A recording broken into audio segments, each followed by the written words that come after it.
বামপন্থীদের বলবো ভোট নষ্ট করবেন না, করুন না লাল ঝান্ডা। আমরা এলে আপনারা পঞ্চায়েতে লড়তে পারবেন, আমরা এলে পুরসভায় আপনারা লড়বেন, আমরা নমিনেশন আটকাবো না, আমরা বাধা দেব না, সব জায়গায় আমরা নেব না, গণতন্ত্র থাকবে, সবাই লড়বেন, একজন জিতবেন অন্যরা হারবেন। একে তাড়াতে হবে, আগে একে তাড়াতে হবে, পিসি ভাইপোকে একে তাড়াতে হবে। রাজি তো সবাই? রাজি তো সবাই? জয় জয় শ্রীরাম, জয় জয় শ্রীরাম। আমাদের বারুইপুরে এন্ট্রি দেওয়া যাবে না। বিমান ব্যানার্জি, অভিষেক ব্যানার্জি, মমতা ব্যানার্জি, 3 ব্যানার্জির সিদ্ধান্ত ছিল এবং আমাদের অনুমতি দিয়ে এখানে ট্র্যাফে খোলা হয়েছে যাতে আমরা হাইকোর্টের মাধ্যমে আসতে না পারি। আপনাদের রিপোর্টার ইনজোর হয়েছে, হাতাশা মার বারুইপুর এসপি অফিস। নিরাপত্তা দিতে পারবে না কলকাতা পুলিশ, তারা জানিয়ে দিল। ওরা দিতে পারবে না তো, অভয়ার বোনকে যে নিরাপত্তা দিতে পারেনি, হসপিটালে পুলিশের একটা পার্ট, সিভিক পুলিশ, কোথায় নিরাপত্তা কার আছে? আপনি এবিপি আনন্দ, আপনার এডিটর সুমনদের নিরাপত্তা আছে? গত 1 বছরে 4 বার হাইকোর্টে যেতে হয়েছে। প্রকাশ সিনহার বাড়ি তছনছ করেছে, কার নিরাপত্তা আছে? রিপাবলিক।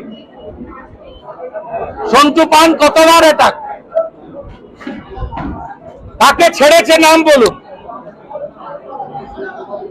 জাস্টিসদের ছেড়েছে, মাননীয় কৌশিক চন্দ্রের বেঞ্চে তালা লাগায়নি, অভিজিৎ গাঙ্গুলির বেঞ্চে তালা লাগায়নি, মাননীয়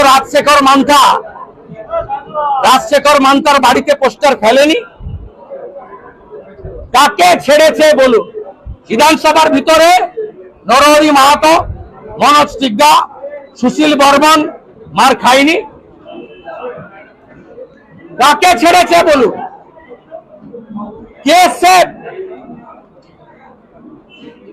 রামনবমীর মিছিলে পুলিশ লাগবে না,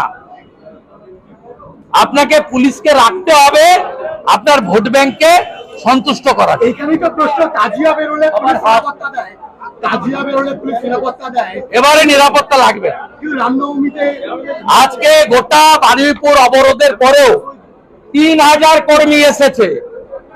এই কর্মীগুলো 21-এ ঘর ছাড়া হয়েছে, পঞ্চায়েতে ঘর ছাড়া হয়েছে। ফটুগঞ্জ ডায়মন্ড হারবারে আমার সভায় 3রা ডিসেম্বর 2022 এরা সব মার খেয়েছে। 185টা বাইক, ট্রেকার, টোটো, অটো, উনার গাড়ি ভেঙেছে বঙ্কিম ঘোষের গাড়ি, কাউকে ছাড়েনি। বাংলায় প্রবলেম বেশি, কারণ বাংলা নদীমাতৃকার দেশ, ঝড় জল লেগেই থাকে। তারপরে বন্যা, ডিবিসির জল ছাড়ার প্রবলেম আছে। ওদিকে নানা রকম উৎসব থাকে, আমাদের এখানে যত উৎসব হয়, এবং একদল লোক আছে কুচক্রী যারা দাঙ্গা করে সারাক্ষণ। সুতরাং এই সমস্ত ঘটনার জন্য আমরা, যদিও আমাদের ফোন অলওয়েজ অ্যাভেলেবেল থাকবে, ইফ এনিথিং রিকোয়ার্ড, কোনো কিছু প্রয়োজন হলে, তা সত্ত্বেও আমি মনে করি যে কয়েকজন অফিসারকে আমি স্পেসিফিক একটা টাস্ক ফোর্স তৈরি করে দিয়ে যাচ্ছি, তারা আমাদের সাথে কন্টিনিউয়াস যোগাযোগ রাখবে যদি কোনো প্রয়োজন হয়। আশা করি প্রয়োজন হবে না। তা সত্ত্বেও আমরা বাইরে যাওয়ার আগে, আপনারা জানেন 2 বছর পর পর আমরা একবার করে বাইরে যাওয়ার চেষ্টা করি, কারণ আমরা যখন BGBS করি, মানে বেঙ্গল বিজনেস সামিট, তখন আমাদের কাছে এবারে 40টা আমাদের কান্ট্রি এসেছিলেন, তার মধ্যে 20 আমাদের পার্টনার কান্ট্রি ছিলেন। তারা আমাদের বারবার রিকোয়েস্ট করেন যে আমরা তো আপনাদের দেশে আসছি, আমরা ইনভেস্ট করতে চাই, আপনারাও আমাদের দেশে আসুন। যেমন জাপান থেকে শুরু করে, কোরিয়া থেকে শুরু করে, কেউ বাকি নেই এই রিকোয়েস্টের মধ্যে, সবাই আছে। কিন্তু আমরা যেহেতু বাংলায় প্রবলেম বেশি, কারণ বাংলা নদীমাতৃকার দেশ, ঝড় জল লেগেই থাকে। তারপরে বন্যা, ডিবিসির জল ছাড়ার প্রবলেম আছে।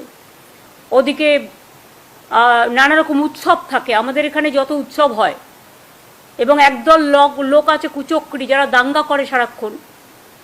সুতরাং এই সমস্ত ঘটনার জন্য আমরা যাবার চেষ্টা করলেও, এমনকি দিল্লিও পর্যন্ত আমার যাওয়া হয় না, 365 দিনের মধ্যে মনে করবেন যে 365 দিনই কখনো আমায় কলকাতায় থাকতে হয়, হয়তো মাঝে 4-5টা দিন কখনো কখনো দিল্লি গেলেও 2 দিনের জন্য গেলাম, চলে এলাম, বছরে একবার, এরকম হয়।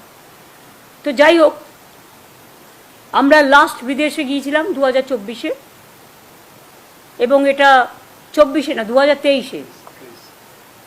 আর এই সফরটাও খুবই ছোট্ট, যাতায়াতের 2 দিন ফুল লাগবে, একদিন সানডে আছে, বাদবাকি 4 দিন মাত্র আমাদের প্রোগ্রাম।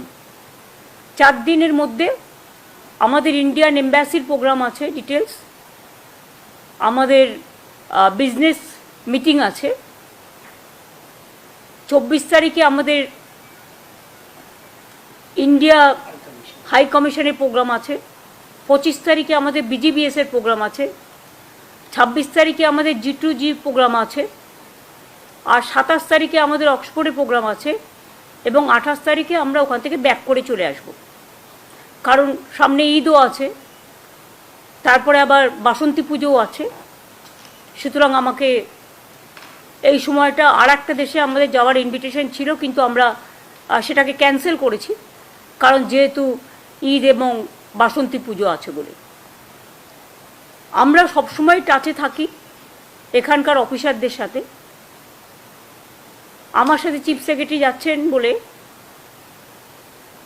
আমরা, যদিও আমাদের ফোন অলওয়েজ অ্যাভেলেবেল থাকবে, ইফ এনিথিং রিকোয়ার্ড, কোনো কিছু প্রয়োজন হলে, তা সত্ত্বেও আমি মনে করি যে কয়েকজন অফিসারকে আমি স্পেসিফিক একটা টাস্ক ফোর্স তৈরি করে দিয়ে যাচ্ছি, তারা আমাদের সাথে কন্টিনিউয়াস যোগাযোগ রাখবে যদি কোনো প্রয়োজন হয়।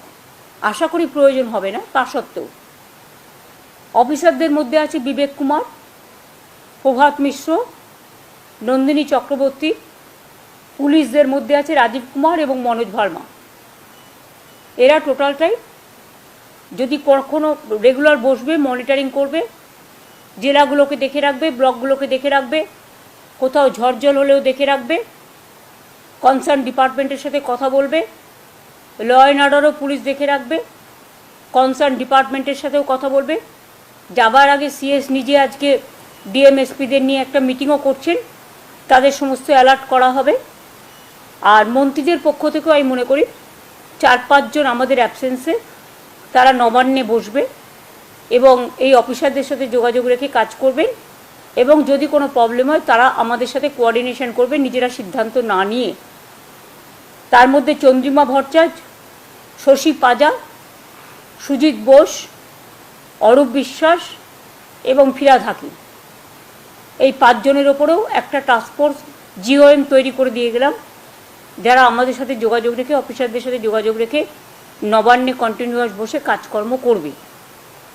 আমার সিএমও থেকেও সৌম্যরা আছে সব এখানে, তাছাড়াও সুদত্তর সব অফিসাররা, শান্তনু থেকে শুরু করে আছে, তারাও যোগাযোগ রাখবে যে কোনো কাজকর্মে। আর দলের ব্যাপারটা আপনারা জানেন, সুব্রত বক্সী আছে এবং অভিষেক ব্যানার্জি আছে, তাদের সাথে আরও অন্যান্যরা আছে, তারা দেখে রাখবে।